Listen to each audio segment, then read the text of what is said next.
Welcome to the Free Ballers podcast. I'm Alex. I'll be joined by John here in a minute as usual. You can catch us on Twitter at freeballerspod or shoot us an email at freeballerspod@gmail.com. On this episode, we talk about the quickly approaching return of the NBA season, the James Harden situation in Houston, the Russell Westbrook trade, and a little bit of extension talk. We also cover the Boston Celtics trade exception created by the Gordon Hayward deal. Thanks for listening. Hope you enjoy it.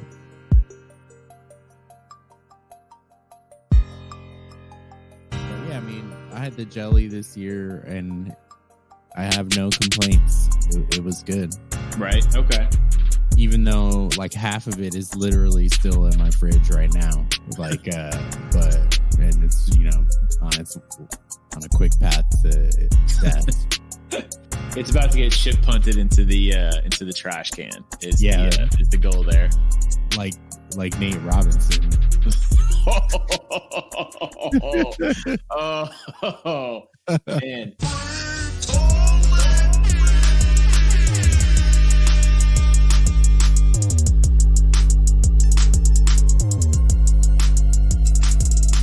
The season's starting on December 22nd, and I think preseason starting in just a matter of days, I believe. I think about a week, actually. Yeah. So it's right. It's I'm excited. Like, it's just crazy. Like the things that are going to be different from a normal season to this one. Not just, I mean, I'm not talking about in terms of a pandemic. I mean, you take that out. I mean, these rookies that they just got they won't have a chance to really play a lot of games. So you probably won't see them. Well, it depends on the coach and the team, but you probably won't see them get a lot of playing time early on, at least, because they didn't get too many like preseason games to play in. I don't know. That's there's going to be a lot of just different. Coaches are going to, I didn't think about this earlier, but coaches are going to have to, their strategies will be a little bit different with how they handle things just that, you know? Yeah. Oh yeah. Like, for the teams that were in the bubble, this is kind of a quick turnaround here. Mm-hmm. So like, some of those teams are going to be thinking about like the wear and tear on their dudes. Of course. Because of the quick turnaround, but then I just saw that the NBA implemented like a little bit of a harsher penalty for resting players with no reason, specifically for televised games. I think is like a huge fine, and that's kind of interesting because at the same time they're doing that, you know, these guys are having to get back ready to play, and like, you know, it's only been like a month or about a month and a half maybe. That was to combat the Kawhi Leonard type of things, right? Like the taking rest for for load management or whatever. Is that I thought that's why they were implementing that rule specifically. Yeah, they just recently like basically made it a bit harsher, like to start this season. But won't they just won't they just make up like they'll just make up a reason then, right? Like you know what I mean? Like they can find something. I mean, every player always has like some sort of small ailment on them anywaes, right? Yeah, I mean, how do you where do you where does the NBA draw the line and just say, oh, I bet that where that does it end? Yeah, like where are they gonna have somebody in the locker room like checking like an NBA sanctioned doctor who says, yeah, this guy can definitely play, you know? Yeah, like like Kristaps Porzingis is out tonight. His cousin broke up with his girlfriend. He's suffering from a broken heart. Yeah, it's yeah, I don't know. That's I just wonder how they enforce that, but I guess they have their reasons. At the same time, they announced that they're not going to test for weed. I mean that's obviously amazing. So I can't wait for. I mean, J.R. Smith is over there going finally. Yeah, that's gonna be fun because I don't know. I think you're gonna see some guys on the court with like bloodshot eyes and stuff. Then you have the Raptors playing in Tampa. Tampa, yes, yeah. Um, Interesting to see how what this does to them. I mean, this is just kind of it's not ideal, that's for sure. yeah, they got to play from Tampa. They're the Tampa Bay Raptors now. And that's because of the virus and Canada not wanting it to go down. Mm-hmm. That's a whole other aspect of this season that is going to be super interesting. Like the fucking virus, the virus outside is right food. It's terrible, dude. That's going to impact this coaching decisions and shit as well. Well, first of all, I was just thinking today about how, like, if I'm a coach, I might be like, damn, dude, we're going to be like traveling and like doing all this shit. It's like kind of risky for some of these guys. Some of them are kind of old. Like, I'm watching footage of the Heat training camp, and like most of the people, including players, were wearing masks, but not everyone.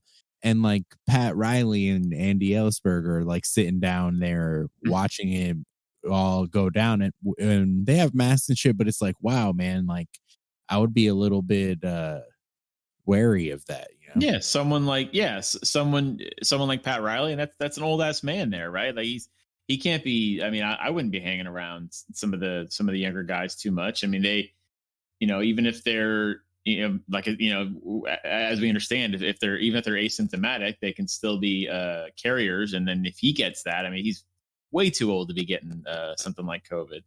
Danny Ainge just had a heart issue. I mean, so he's technically, compromised, I guess, for lack of a better word. So it's it's major. It's very, very, everybody has to be super, super careful. So yeah, it seems like they are. I mean, I have faith in the NBA. They handled the bubble really well. So, I don't think anything will go too wrong, but yeah, they said like 48 players at least so far have it, like coming into training camp since like December 1st or something. Yeah, I saw the same thing. Yeah. And like the Blazers, I believe they just closed down their facilities to get to like deep clean it because of positive tests. So with them being like not in a bubble and traveling and stuff and trying to really do this, I feel like it's going to be it's going to be impactful, like on the season, like we see in the other sports, Yeah, I mean, if you're just looking at, well, I mean, I noticed in the NFL, I mean, they were, I think the Ravens right now are having some big time issues with COVID, and they're most of the team. I feel like I guess they have it. I mean, there's an NFL game on like tonight. Like it was weird. Like this is a Tuesday night, and then last week rescheduled shit. Yeah, and there was one, and last week I think there was one on Wednesday. So it's just they're having to reschedule them and then put them off until everybody comes back clean and everything. It's I mean, I guess the good thing is, I mean, you're combining all of this with the fact that like there is a vaccine now. It's just a matter of getting it administered. Obviously you're not going to get it to NBA players quicker than anybody else, but it's got to go to like elderly and nursing homes and people in impoverished neighborhoods and stuff like that first. But there is a vaccine. So, I mean, this could all kind of go away slowly somewhere around the middle of the season, maybe. True. You know what I mean? That's true. Yeah. So, I mean, that's promising, I think. So I'm excited. I mean, who wouldn't be excited that there's a vaccine for a pandemic? So, but yeah. The Grinch, probably. The Grinch would be like, damn it, fucking Christmas wins again. God damn it. God, it's true. And then his heart, of course, grows 3 sizes that day. That's not healthy, though, No, it's super not healthy. I mean, there is literally a thing called like enlarged heart syndrome, and it's bad. I think there's a Denzel Washington movie where his son has that. Oh, man. and he has to like hold a whole hospital hostage so that he can get a new heart for his son. So yeah, I've never even seen the Grinch's father, so I don't think he's in the picture. So there's no real hope. Oh man, don't you lie to me! Don't you lie to me! My Denzel impression. Okay, Jake. Okay. All right. Okay, Jake. Some people do it way better, obviously, but that is a favorite of mine. So depth might come into play, you know what I mean? If dudes are like out for a second because they got the virus or they broke the protocol, because I believe like they're not allowed to go out to bars or clubs or anything like that, and they're only allowed to go to like a list of approved restaurants or some shit like that. It's gonna be interesting. I agree too that they'll probably handle it well, and I have faith that they will as well. But the virus now, it's hard to keep out of shit, you know, and they now there's a lot of moving parts. So depth might come into play if teams are going out like the Ravens and shit, you know. Right. Yeah, I mean but that's exciting, right? I mean, that's, you know, man, it's when I first started watching basketball, I would always be the type of person who made that excuse like, well, that team would have won if their one really good player hadn't been injured. And the older I get, the more I'm like, you know what? I don't care if you lose because your best player was injured. Like, I mean, I know it can definitely have an effect on a team, but next man up. That's how it goes, right? Like you have to. The winning is winning. Doesn't matter who was on the court. If you didn't have depth, that's your problem. You have to have. You know, there's good coaching and depth goes a long way in the NBA. So, you know, it's like, you know, when the Warriors went out and got Durant, all of a sudden their depth suffered a little bit, if I remember correctly. And so, I mean, he goes down and you're kind of screwed, right? So, you know, they sacrificed to get him, and he's worth it, obviously, someone of his talent. But I mean, I'm excited. I mean, it's this will separate the teams that cared about depth from the teams that didn't care, if that becomes an issue. I wonder what American Gladiator would have did if it was still happening, you know? American Gladiator would have been easy, though. They could have had a bubble off top. They don't have to travel or anything like that. Oh, yeah. It's always in one spot. It's indoors, basically. Yeah. They just have to, like, sanitize those giant Q-tip looking things and stuff like that. But that's kind of like what the bubble was like. But I guess this time it's different, you know? They're going to be playing in arenas again and stuff and traveling. It'll be interesting.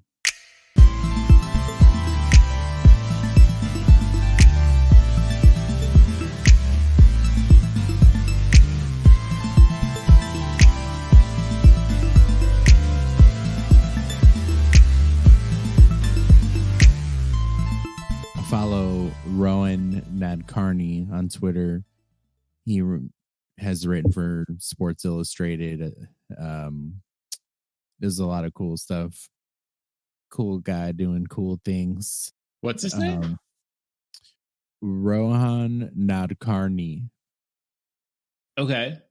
And he tweeted out, a person familiar with James Harden's thinking described the Rockets' culture as toxic and called them the Knicks of the South. Oh, geez. Boy, I was, I was thinking to myself, do we want to do another episode that's James Harden related? But we absolutely kind of have to mention this because it is major right now. Yeah, I mean, James Harden's beard is like the focal point of the NBA right now. Now that his buddy Westbrook has been traded to the Wizards for John Wall, and like that's kind of like weird to me because, you know, they got super close with Chris Paul, like to the finals basically. Yeah. You know, a game away, and that didn't work out, and like he kind of forced a trade for Westbrook. You know, because he didn't want to play with Chris Paul, it seems, and allegedly. I don't know. But then Westbrook's like his boy, and then Westbrook doesn't want to be there anymore. And now James Harden's not showing up to training camp. As of now, he just showed up today. But I saw that. Yeah. He missed the first couple days, and then they have a rookie coach, Steven Silas, that like has nothing to do with this, and so it's like kind of fucked up. Like they're asking him questions every day, like, where's James? And he's just like, well, you'll have to ask him. And it's like awkward as fuck. It's I mean, and the biggest thing is he's literally come out and said, I want to be traded to a contender. And here's the thing. I think a lot of people aren't understanding is that Houston wants someone of James Harden's value in return. Like they're not trying to do like a draft pick. Let's get some draft picks out of somebody and a few like role players or something. They're trying to get like someone else who's basically like a top 5 player in the NBA currently. Like that's what they want in return. So James Harden just said he wants out. We get it. And Fertitta's like, they basically are looking for somebody of his level. And that's really narrows your choices down to what you're going to be able to get, Tilly Fertitta, right? Trying to get 96 Michael Jordan and shit. So like, man, I don't know. I mean, there's the big rumor is Philly, but like, honestly, if you're trying to trade with Philly, you got to get Embiid in return. Like that's that. Like you can't. That's what Houston would ask for basically is Embiid. I mean, or Simmons, at least one of them.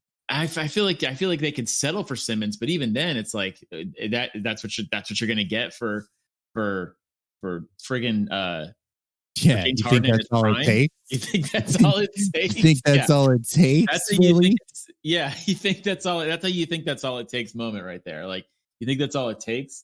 But like, yeah, I mean, I don't know. I mean, I have a feeling if I were them, I would open up my options a little bit just to actually get him moved out of there. But they also even said that he may just start the season and they'll play with a guy who doesn't want to be on the team clearly. So yeah, I've heard the argument of like, the league is different now, and maybe it's for the worse, and there's like too much player empowerment, and that like the Rockets should just make him just not trade him because they don't have to do anything. Technically, that's true. And all that, and it's kind of true. But you know what I'm saying? If you do that, you're basically like not trying to win anymore, basically. Exactly. Yeah. Because that's right. Not gonna be conducive to winning. It's gonna just create what has been called a toxic culture. It's gonna make it even worse. Exactly. If he doesn't want to be there, he's not gonna necessarily. I mean, I'm sure his contract says yes, he has to step on the court for the Houston Rockets and do something, right? It's to his best interest to do something, but he doesn't necessarily have to care that much. And if you have a guy out there who's not caring and he's the best player on your team, you will not do well. So, I mean, it's in their best interest to move him, as soon as he says, I don't want to be here anymore. So. Yeah. And then one thing that's not really going in their favor is they probably would have wanted to have Daryl Morey to be able to execute something like this. Right. The fact that they lost him, is like doesn't help them with handling this situation well.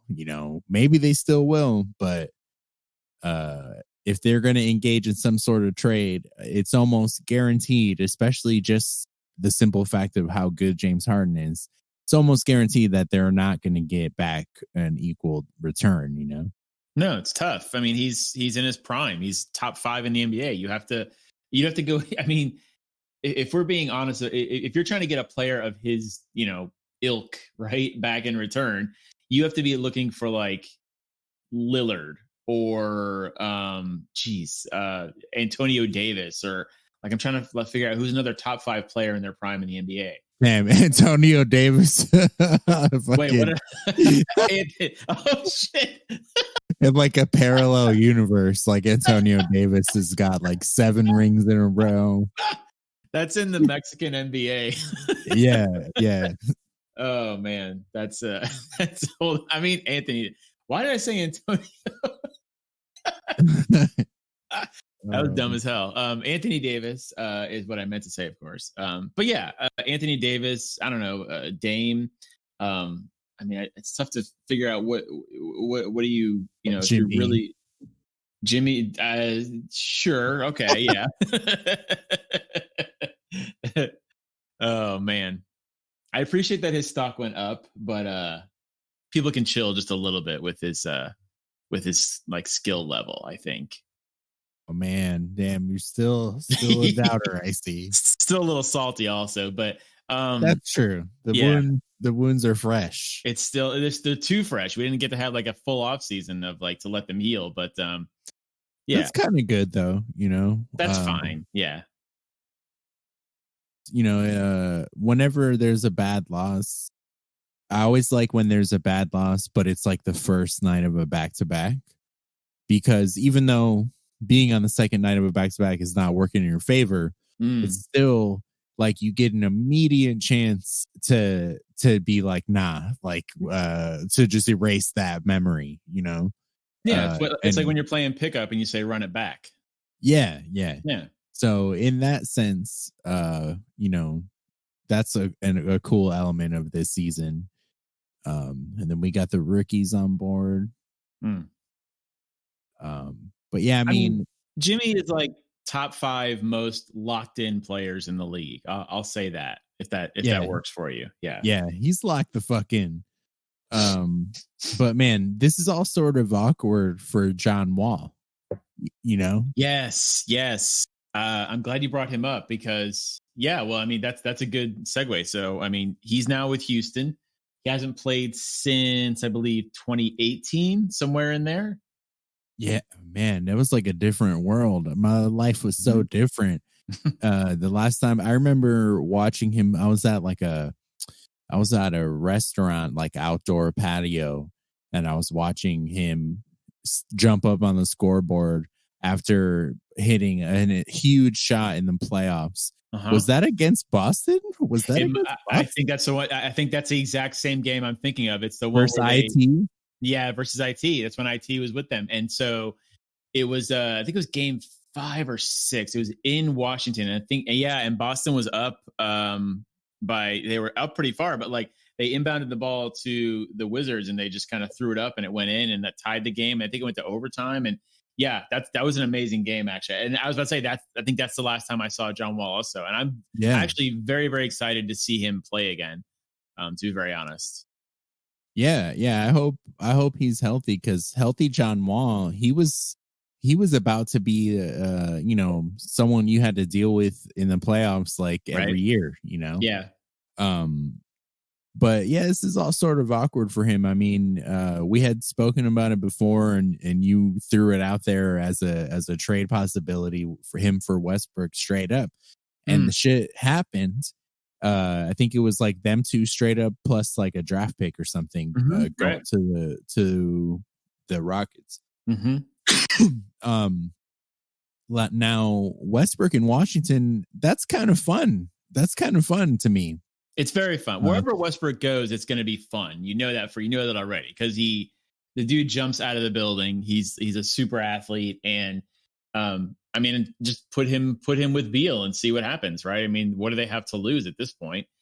Yeah, him and Beal could be pretty fucking awesome. I mean, they also have Bertans, killer 3-point shooter, and then they have Hachimura, the rookie from last year, that he's got a lot of potential.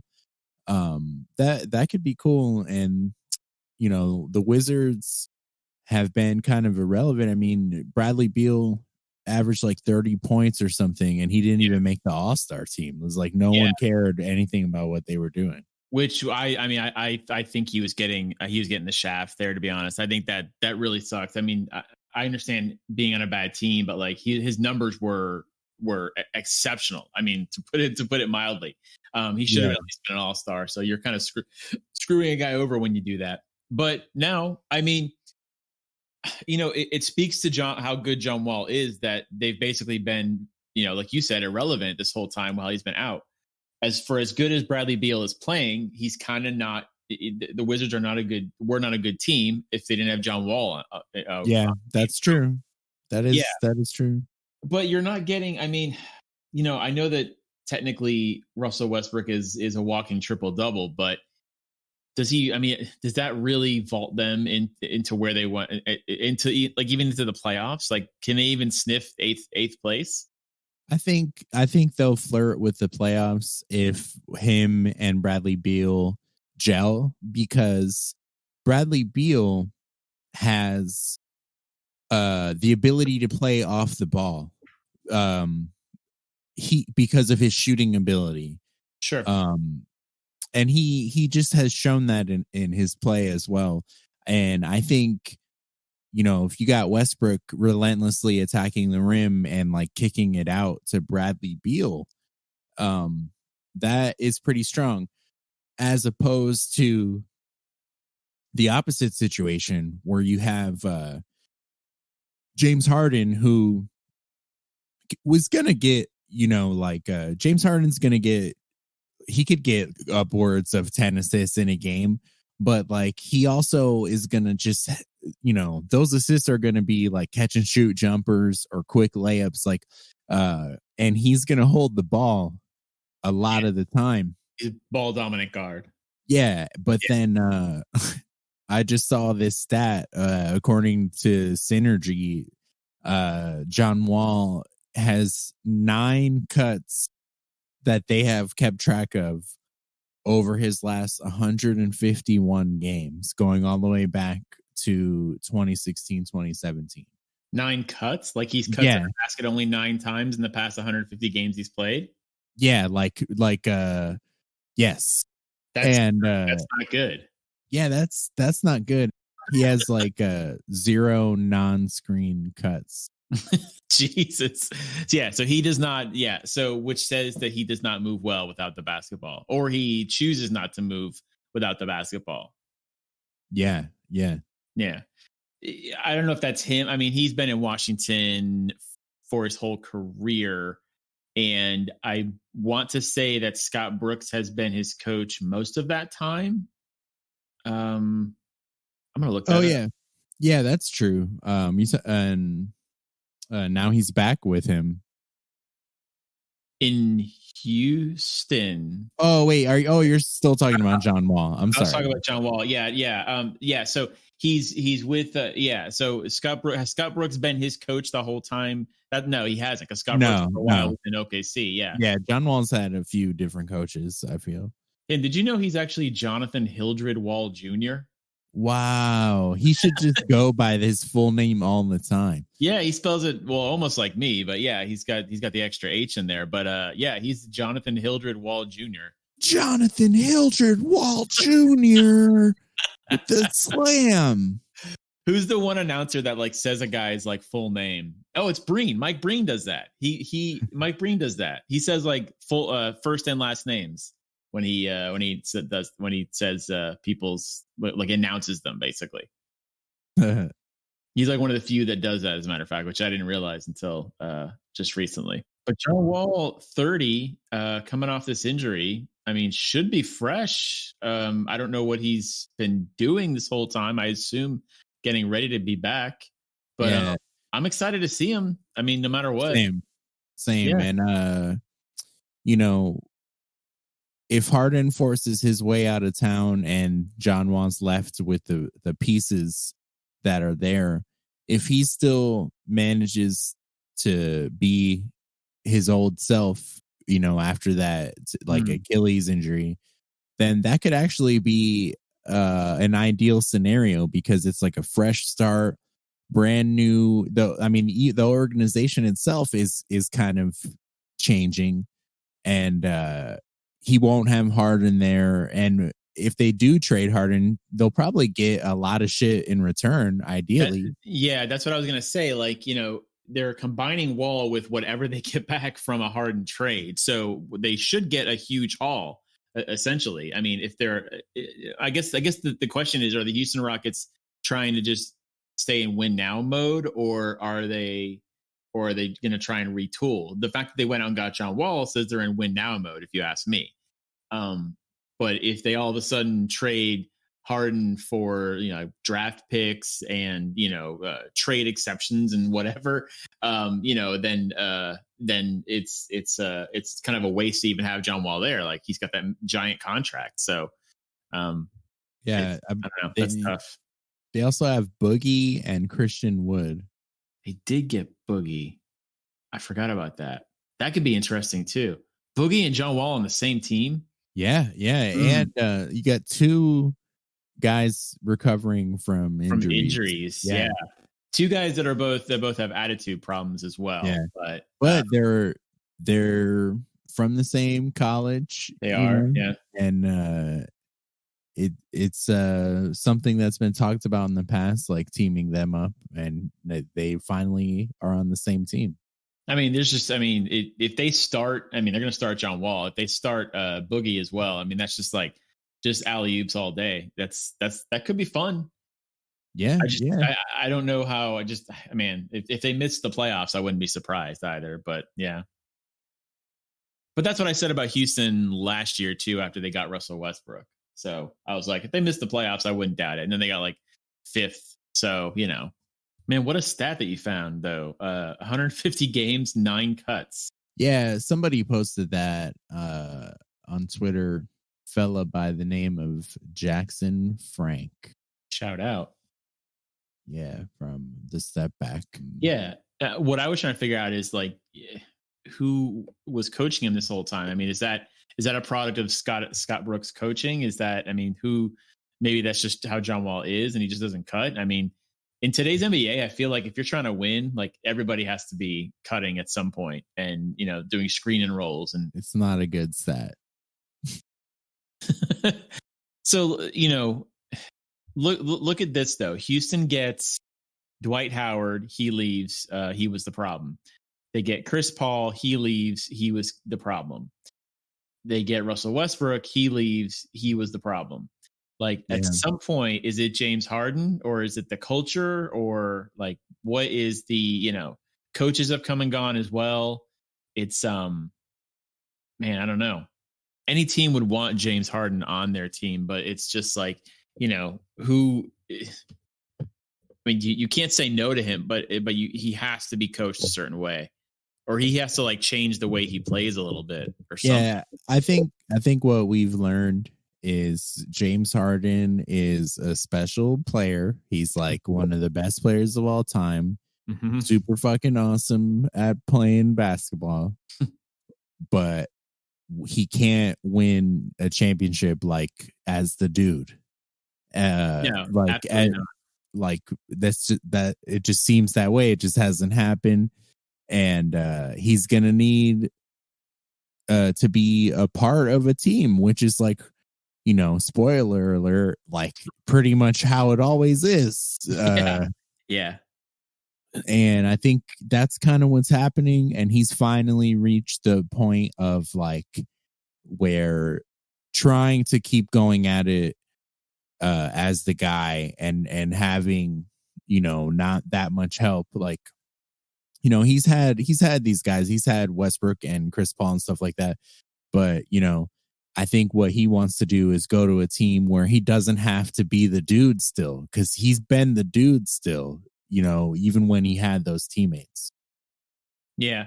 It'd be weird for him to go to take a step back. Because, so you have to put him with somebody who's better than him, basically. Right. At this point, because he's in his prime still. So, you'd have to put him with somebody that's better than him. You'd have to send him to Portland or the Lakers. You know what I mean? Send him to Miami with Tyler Herro. Oh man, I'm so tired of seeing that face. It's neither here nor there. Yeah, neither hero nor thero. Yeah. Actually, honestly, at this point, I wouldn't be surprised if you saw him there, just as I don't know what Miami would have to give up in return, but man, yeah, I think the Rockets' leverage would have to be so low for the Heat to make that happen. I feel like James Harden would have to be like, I want to be on the Heat, and that's it. You know what I mean? Which would like destroy their leverage, and then the Heat could offer something that wouldn't involve giving up like Bam. You know what I mean? And Bam would always have to be involved, basically. Exactly. Like if I'm the Rockets, I'm like, you know, I don't want Tyler Herro for James Harden. You know what I mean? Like, you're going after Bam or Jimmy in those scenarios, really. So yeah, and yeah, I don't think the Heat have like a lot to offer because they're not willing to give up as much as the Rockets would want in return. Mm-hmm. Yeah, but I have this feeling that the Rockets are going to have to ask for less eventually. They'll be forced to just just pull back on the reins a little bit and maybe just change up their whole plan, right? Because they kind of went all in on Harden. So now it's just, it's just a matter of either salvaging or just giving up and saying, we're not going to, I like when a team doesn't give up. I like when an owner says, no, we're trying to put a winning product on the floor right now. So we want something back for James Harden that is equitable. But at the same time, there is wisdom in just saying, well, we tried, didn't get it done. Now we have to start with draft picks and whatever. Yeah, they kind of have become the Knicks of the South. They kind of are. Yeah, they're a hot mess. At this point, I'm actually more excited about seeing the Knicks, to be honest. Yeah, I don't even know, man. What do the Knicks even have going on, man? They got RJ Barrett. So they actually had a relatively somewhat damage-free offseason, I think, right? They normally, I think last year during free agency, they kept getting all these like not great players, but not terrible players also. They were just like really, really good role players type of a thing. And everybody was like, why are we like, what Stephen A was like, why didn't we get anybody out of this free agency or something, And I think this year they actually did.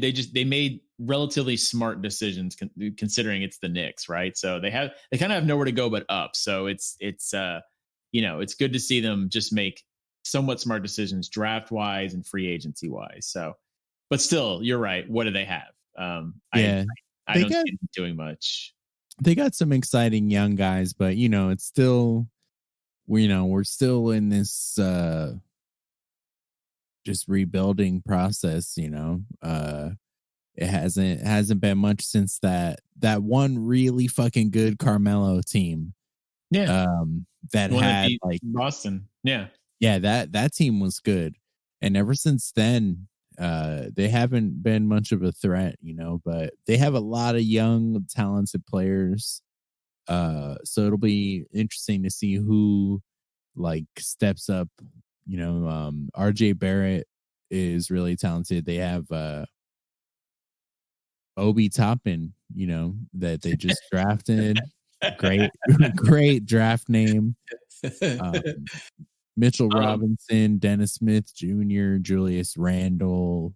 I still kind of believe in Dennis Smith Jr. I also am I have some faith in I'm gonna not say his name right. Is it Ntilikina? Yeah, Ntilikina. I think you crushed it right there, dude. Damn. I think that's how you say it. Yeah.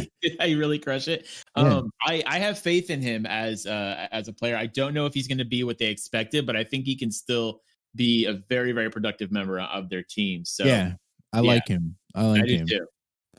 And they signed some interesting veteran dudes like Michael Kidd-Gilchrist, who he's a good all around player. Elfrid Payton, Austin Rivers. So I don't think they're a playoff team, but I do like that they have a mix of young players because when you're trying to get back on top, that's how it starts. That's what you gotta do. You just play tough defense. You have good coaching, and then you kind of just do things to get noticed, right? Like all of a sudden, oh, everybody, look what the Knicks are doing. They're a lot better than everybody thought, and everybody's like, oh, maybe I'll consider going to the Knicks again. And it's a slow and steady process, basically. Yeah, and you see which one of these young players is gonna like rise to the occasion, and yeah, that's the situation there, and it's been a while. I think it would be dope to see them be awesome again, and it's been so long, It's been a minute, yeah. It'd be nice to see like them and Brooklyn have a good like rivalry going on, and just and just be a force in that division again.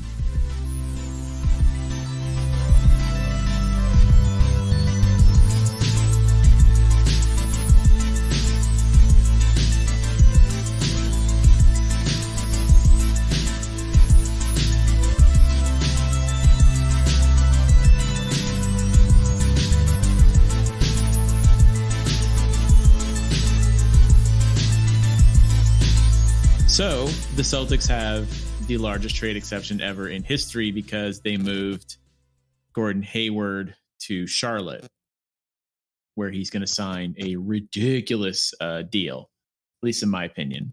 But 12 months. So now they have 12 months to use this trade exception.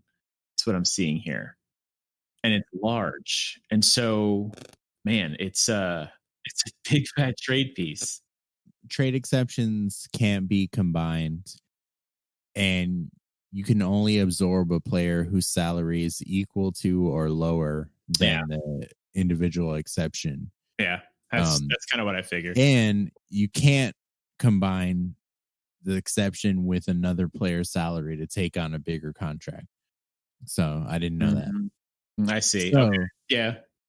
But you can use small chunks of the exception to sign multiple players. That's actually that was gonna be my next question to you is, can you use it? Yeah. Like, can you tap into it like multiple times? Sort of, I guess is what I was gonna say. Yeah, you can use it in chunks, which, according to this like NBC Sports article I'm reading, is like the most likely outcome of what will happen with the exception, and the vast majority of trade exceptions go unused. Really? Yeah. Apparently. That's interesting. Yeah, because most of them are probably just too small anyways for it to matter. But in this case, I think it's this is a literal exception. This is the exception. This exception is the exception of the rule. I think they almost have to do something with it. I don't know what. Yeah, they could use it to get a guy on a big time contract, or anyone making 28 million or less. Jesus. Yeah, when you put it like that, a good number, Yeah. Actually, it's funny. I did see a list of players who fall under the trade or under or at the trade exception amount that the Celtics have. Fantastic names, obviously, right? Like Giannis is on there. There's just all sorts of guys that fit within that trade exception. So it's it's interesting. I think what you said is more likely is that Danny Ainge will just use it multiple times to make tweaks here and there, maybe shore up the bench, which is really what they needed to do, which is kind of why they lost in the playoffs last year, to be honest. So, damn.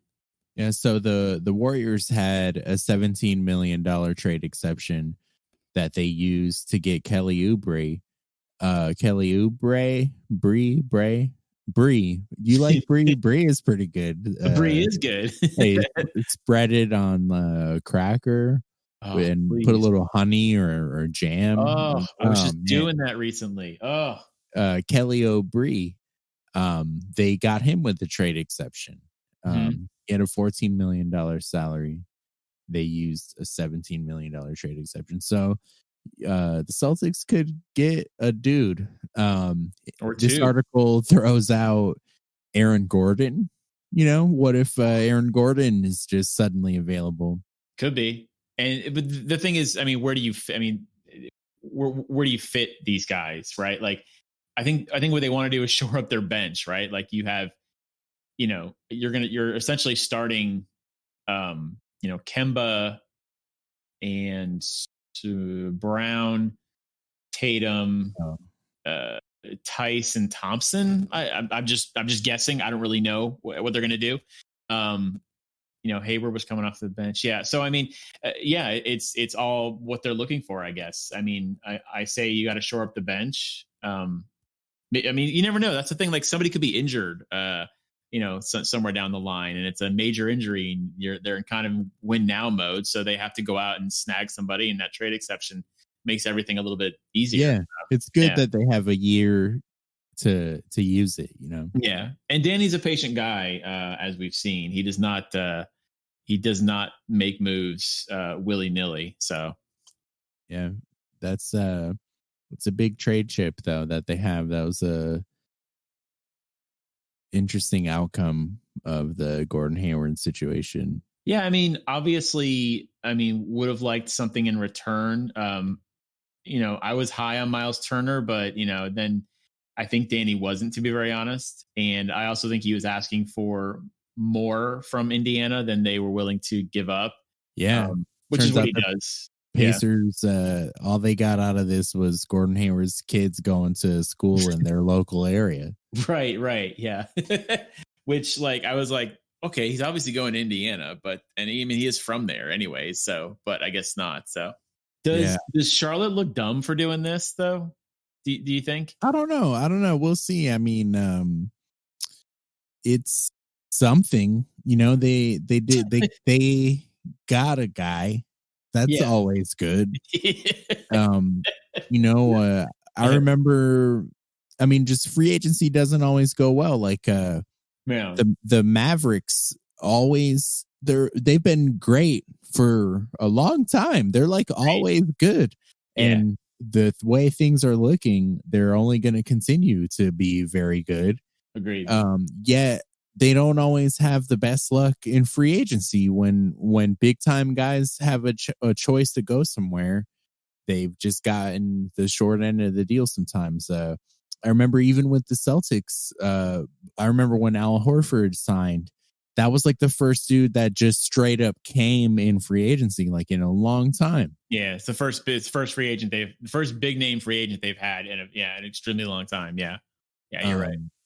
So on that level, at least I know Gordon Hayward's not it's different than getting him like back when the Celtics originally got him. But if he can return to his original form, I mean, earlier in this previous season, he was looking pretty good. And if he's in a scenario where he's the guy again, this is an opportunity for him to like reestablish himself, I mean, he technically, I mean, he kind of is the guy now. I mean, they've got like Rozier, him, and then another player whose name I can't remember. Melo, yeah, exactly. So LaMelo Ball. We'll see how good he is. That could be an interesting thing. So I don't know. I think he was just, I think what Hayward wanted essentially was to get sort of some guaranteed money, because he has no idea after that injury, he has no idea what the future could hold. Right. I think he just wants to get some guaranteed money that he's the Celtics kind of, I won't say that they sold high on him, but because they didn't get anything out of it essentially, except for the trade exception. But I mean, he still had some clout left. I think he was collecting his bag while he still has some clout left as a decent player, So, I can't blame him. These guys have short careers, and if they're cut shorter by injury, then you got to get as much money as you can. So, now that you mention it too, I can't help but wonder if the pandemic has affected people's decisions, because you have LeBron recently extending his contract. Yes. A lot of these rookies extending their contracts, and I feel like guys have an incentive to get it now, get it right now. Oh yeah. Because the financial impact of the virus, I feel like, has yet to be like fully dealt with when it comes to like the salary cap and the teams. Right. And Yeah. they've managed to keep it going for now, but they're taking losses, and I mean, there's no fans in the stands, and that's a lot of money. That's a lot of revenue. yeah, I think Mark Cuban said something like he could lose more than $100 million, like because of that, as a team, and not everybody is Mark Cuban. Some of these guys Right. are Tilly Furtada out here. Yeah, exactly. Yeah, like that's like the basketball team is kind of the only thing they have, and so yeah, no, I see what you're saying.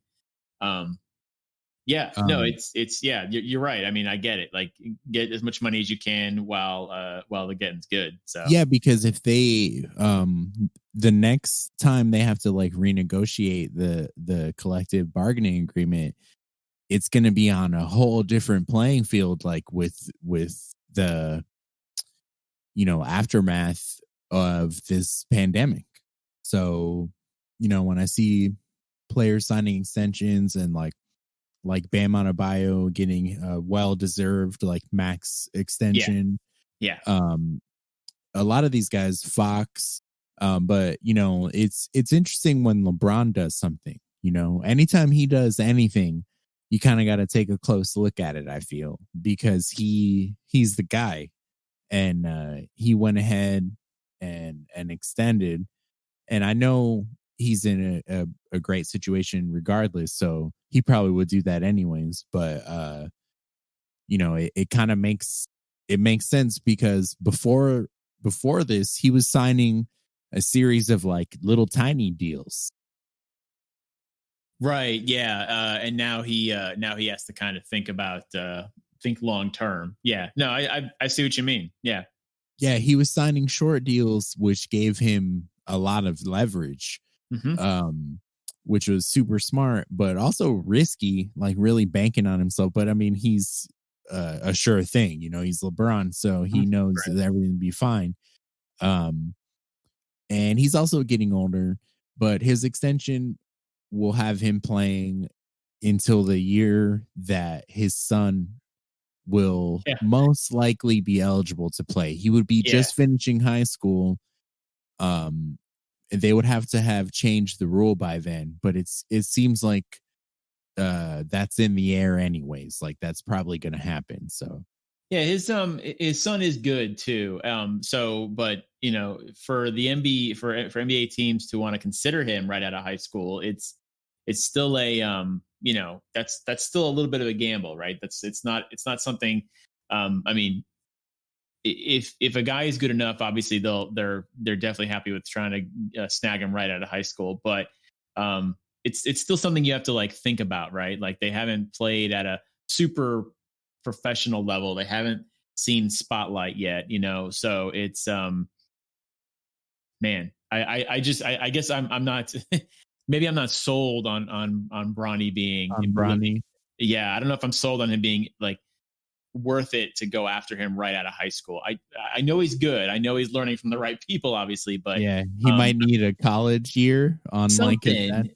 Yeah, like I don't know. I mean, and that's nothing. I'm sure he's amazing, but to be taken right out of high school is a very very specific and special like circumstance for a guy.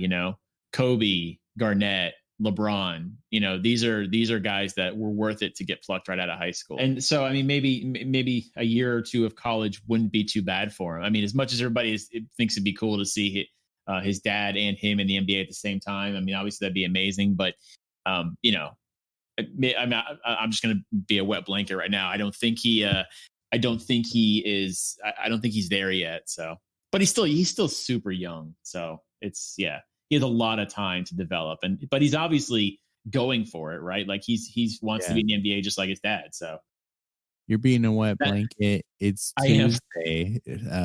We're recording on Tuesday. So in honor of Taco Tuesday, you're kind of being like an enchilada. It remains to be seen if Bronny's going to be an NBA level player by then. But I do know that teams like have trended towards young players, Yeah.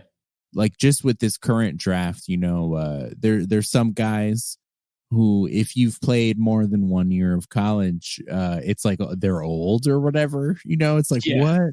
Yeah. It's like, that's insane. Yeah.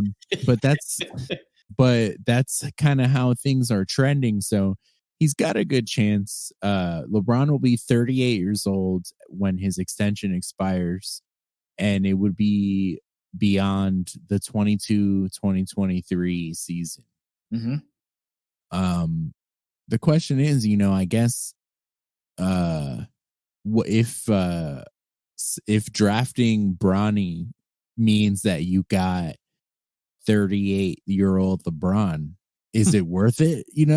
For I could see so many teams doing that, like Charlotte or the Knicks, or but he's said that that's a dream of his, but he's also said that he would play against him too. So who knows if he has to play on the same team as him. It would be like a Ken Griffey Jr. situation. Yeah. And plus, he's a dad first, right? Like, he doesn't. I mean, as much as it'd be great to finagle something where he can be on the same team with his son, I mean, that'd be amazing. It would be ideal. It'd be historic.